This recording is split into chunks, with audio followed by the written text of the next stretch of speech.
ওয়াজ শুনছে ভাগরি মাথায় দিলে ডাবল ডাবল সব 70 গুণ বেশি সব পাওয়া যায় ভাগরি মাথা দিলে ওয়াজ শুনেছে।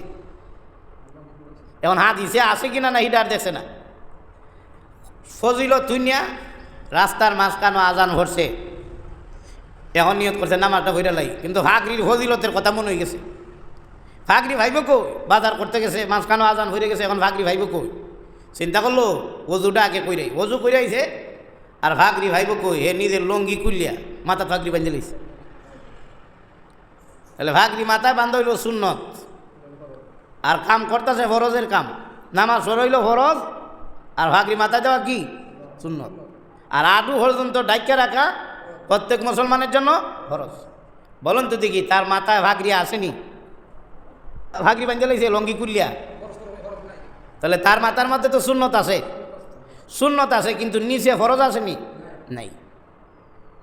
তো মুসলমান হয়েছে এমন, সেহরির সময় পেটটা বইরা খাইব, ইফতারির সময় ভাললে একেবারে নাক পর্যন্ত খাইব, কিন্তু মাঝখানে রোজা নাই, এমন হয়ে গেছে। মানে সুন্নত আছে কিন্তু কি নাই, ফরজ নাই। সেহরি খাওয়া সুন্নত, ইফতার করা সুন্নত, ইফতার তাড়াতাড়ি করা সুন্নত, সেহরি লেইটে খাওয়া সুন্নত। লেইটে মানে আজান ভইরা ছাড়লে না, কিন্তু ফরজ নাই। কিন্তু আগের যারা ছিলেন কষ্টের সম্মুখীন হয়েছেন, কষ্ট করেছেন, কিন্তু তারা রোজা বাদ দেন নাই। পানি দিয়ে ইফতারি করছেন, পানি দিয়া সেহরি খাইছেন, কিন্তু রোজা বাদ দিচ্ছেন না।